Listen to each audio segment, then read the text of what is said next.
नमस्कार दोस्तों, स्वागत है आपका सीपी स्मार्ट क्लासेस में। दोस्तों आज के इस वीडियो में रोजगार समाचार से संबंधित सभी खबरें देखेंगे और सबसे पहले देखते हैं इसमें नीट परीक्षा के बारे में कल सुप्रीम कोर्ट में जो सुनवाई थी उसके बारे में क्या अपडेट आई है। सुप्रीम कोर्ट ने माना है कि पर्चा लीक हुआ था, शुचिता भंग हुई थी और सुप्रीम कोर्ट ने 5 अहम टिप्पणियां की हैं। ये टिप्पणी हैं, यह साफ है, पहला है कि यह साफ है कि पेपर लीक हुआ था। अब सबसे बड़ा सवाल यह है कि इसका दायरा कितना बड़ा था, यानी कि पेपर लीक हुआ था कितने एरिया को इसने प्रभावित किया, क्योंकि यह पूरे ऑल ओवर इंडिया लेवल का एग्जाम होता है।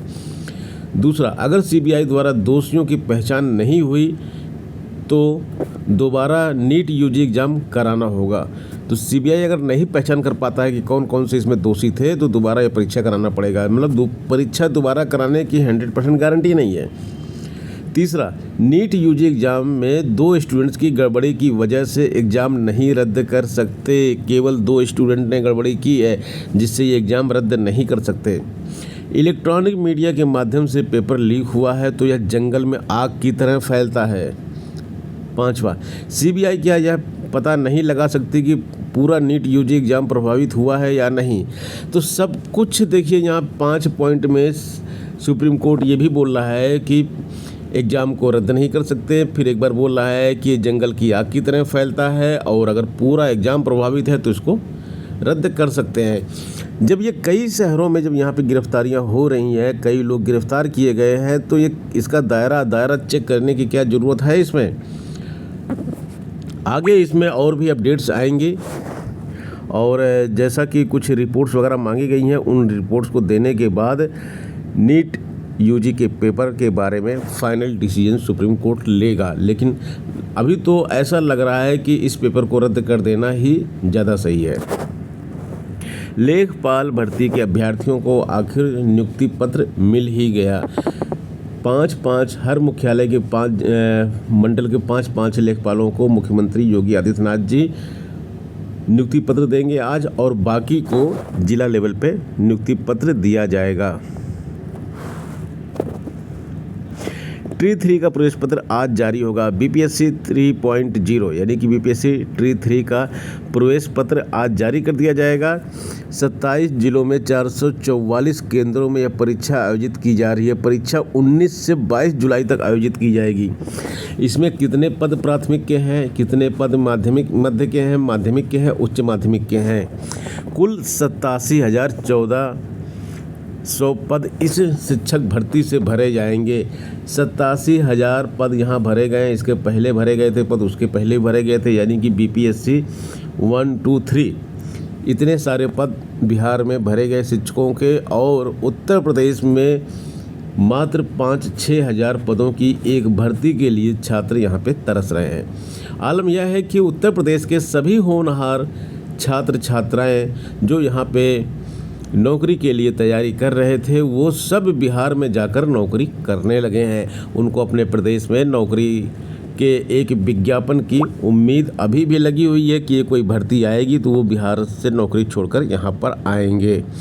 फिलहाल हम ट्री 3.0 की बात करते हैं। इसमें एक प्रश्न आता है, एक पार्ट होता है 40 प्रश्न जिसमें होते हैं, जिसमें जीके जीएस के प्रश्न पूछे जाते हैं। इसकी एक test series CP smart classes के मोबाइल ऐप पर है।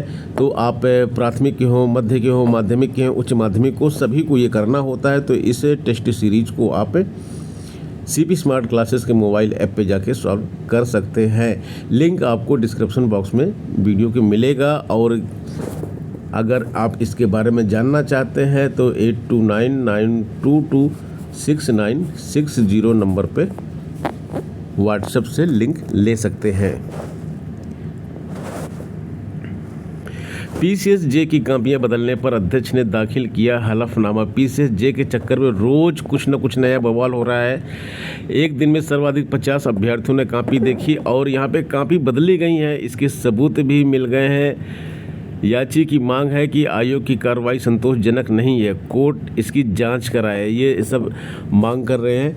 और अदालत के माध्यम से कापियाँ दिखाई जा रही हैं। तो यहाँ पे जो कापी देखनी है, कुल 459 अभ्यर्थी अपनी कापी देख चुके हैं और लगभग 50 पर डे देख रहे हैं। तो यहाँ पे जो श्रवण पांडे की याचिका थी उस पर न्यायमूर्ति सौमित्र दयाल सिंह व न्यायमूर्ति डी रमेश की खंडपीठ के समक्ष आधे घंटे चली बहस के दौरान आयोग के अधिवक्ता निशीथ यादव ने यूपीएससी अध्यक्ष के व्यक्तिगत हलफनामों के साथ अदालत की ओर से मांगे गए दस्तावेज सीलबंद लिफाफे में पेश किए। कोर्ट ने इसके तथ्यों को सार्वजनिक नहीं करने के निर्देश दिए हैं। तो यहाँ पे पीसीएसजे में जब इतनी बड़ी गड़बड़ी हुई है, कापियाँ तक बदल दी जाती हैं, उसके बाद गलत लोग यहाँ पे सिलेक्ट हो जाएंगे और यही आगे जाके जज बनेंगे। तो जो जज बनने की प्रक्रिया में ही भ्रष्टाचार करके आए हों, वो जज बनकर कैसे न्याय करेंगे? क्या उनसे उम्मीद की जा सकती है? क्या वो उनके सारे फैसले जो हैं वो बायस्ड नहीं होंगे? क्या वो पैसे लेकर फैसले नहीं सुनाएंगे? तो ये एक बहुत ही गंभीर मामला है और अगर ऐसा उत्तर प्रदेश लोक सेवा आयोग के माध्यम से हो रहा है तो इससे बड़ी चिंता की कोई बात नहीं है। समायोजन के विरुद्ध कोर्ट पहुंचे बेसिक शिक्षक। तो यहाँ पे जो समायोजन इनका किया गया है इसके लिए ये लोग कोर्ट पहुंच चुके हैं और मानक जो है उसके ऊपर इनकी आपत्ति है कि जो मानक अपनाए गए हैं वो मानक सही नहीं है। प्रदेश अध्यक्ष ने कहा कि जब विभाग ने 4 माह की छूट देकर 31 जुलाई 24 तक 6 साल पूरा करने वाले बच्चों के नामांकन के निर्देश दिए हैं तो सरप्लस 31 मार्च के आधार पर क्यों किया जा रहा है? ऐसी स्थिति में पूर्व की तरह सितंबर में समायोजन प्रक्रिया किए जाने की मांग भी याचिका में की गई है। इसके अलावा कुछ और बिंदुओं पर याचिका में आपत्ति उठाई गई है। इस पर जल्द सुनवाई हो सकती है। एक्चुअली होता क्या है, जो शिक्षक भर्ती उत्तर प्रदेश में होती है वो इतने दौर से गुजरती है कि जो छात्र होते हैं वो आधे वकील पहले ही हो जाते हैं, तब जाकर वो शिक्षक बनते हैं। यानी कि BEd, BTC plus half LLB ये क्वालिफिकेशन होती है उत्तर प्रदेश में शिक्षक बनने की। हम 68,500 की भर्ती प्रक्रिया को शुरू से कवर किए हैं और सब कुछ देखे हैं। 69,000 शिक्षक भर्ती प्रक्रिया को कवर किए हैं, पूरा देखे हैं। एलटी ग्रेड 218 की भर्ती की प्रक्रिया को कवर किए हैं। टीजीटी पीजीटी 2016 और 2021 की भर्ती प्रक्रिया को हमने देखा है। इन सब भर्ती प्रक्रियाओं से एक ही चीज़ क्लियर होती है कि शिक्षक बनने के लिए जो है एलएलबी की आधी डिग्री होनी चाहिए। लोक सेवा आयोग के गोपनीय कार्यों की तैयार होगी लॉगबुक। जो इस तरह से उत्तर प्रदेश लोक सेवा आयोग के माध्यम से परीक्षाओं में जो ये गड़बड़ी देखने को मिली है, पीसीएसजे हो या फिर अन्य परीक्षाएं हो, तो इसके लिए जितने भी गोपनीय कार्य होते हैं, छोटा गोपनीय कार्य भी होगा तो उसकी लॉगबुक तैयार होगी। लॉगबुक का मतलब होता है कि एक ऐसी पुस्तिका जिसमें सारे वर्क लिखे हुए हों, एक कॉपी जिसके अंदर डायरी, जिसके अंदर सारी एक्टिविटी यहाँ पे लिखी हुई हो कि हाँ क्या क्या एक्टिविटी की गई हैं, किस डेट में की गई हैं, किसके माध्यम से की गई हैं, किस एम्प्लॉय नंबर क्या है, उसका सिग्नेचर क्या है, ये कॉलम बने होते हैं और उसको फिलअप करना होता है। इसी को लॉगबुक बोलते हैं। उत्तर प्रदेश में शिक्षकों की डिजिटल अटेंडेंस लगा दी गई है। तो अब डिजिटल अटेंडेंस के खिलाफ शिक्षकों का ये प्रदर्शन है, आप इसको देख सकते हैं। पहले दिन मात्र 16,000 शिक्षकों ने ऑनलाइन अटेंडेंस किया। ये 16,000 शिक्षक वो हैं जिनको डर था कि अगर विरोध करेंगे तो इनका नुकसान होगा, अदरवाइज बाकी सारे शिक्षकों ने खाली विरोध किया है। 1,32,000 शिक्षकों में से केवल 16,000 शिक्षकों ने ऑनलाइन अटेंडेंस किया। अगर इसका प्रतिशत निकाला जाए तो मात्र 2% शिक्षक हैं जिन्होंने ऑनलाइन अटेंडेंस लगाई है। अब शिक्षकों की जो प्रमुख मांगे हैं, अन्य विभागों की भांति आधा दिन अवकाश दिया जाए, यानी कि हाफ डे दिया जाए, हाफ डे सीएल दिया जाए। कैजुअल लीव जो होती है वो हाफ डे भी दी जाए इनको, मतलब पूरे दिन की छुट्टी ना लेके इनके हाफ डे में काम हो जाए। अब स्कूल तो हाफ डे ही खुलते हैं, 9 से 3 या 2 जो भी होता है। तो इस जो भी वर्किंग टाइम है स्कूल का, उसमें आधे दिन का इनको अवकाश दिया जाए। जैसे 9 से 2 मान लीजिए स्कूल टाइम है तो 5 घंटे का स्कूल होता है, तो इनको 2.5 घंटे का अवकाश दिया जाए, जिसको हाफ डे बोला जाए। और मतलब ये 2:30 बजे के बाद भी स्कूल जाके ज्वाइन कर सकते हैं। 9 से 2 है तो 11:30-12 बजे भी अगर इनको कुछ काम है, मान लीजिए 10 साढ़े 10 बजे काम है, तो ये अपना काम करके 12 बजे भी स्कूल जा सके, हाफ डे छुट्टी दे सके, ये मांग कर रहे हैं।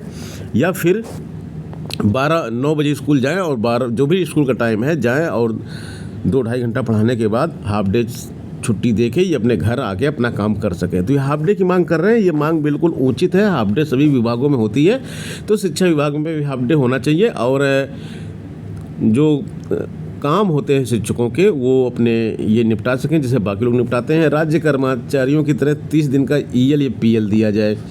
जो EL इनको नहीं दिया जाता, अर्न लीव दिया जाता है, वो इनको नहीं मिलता है, वो भी इनको दिया जाए। अन्य विभागों की भांति प्रतिकर अवकाश दिया जाए, मतलब कि अगर कुछ एडिशनल इन्होंने काम किया तो उसकी जगह पे इनको अवकाश मिले।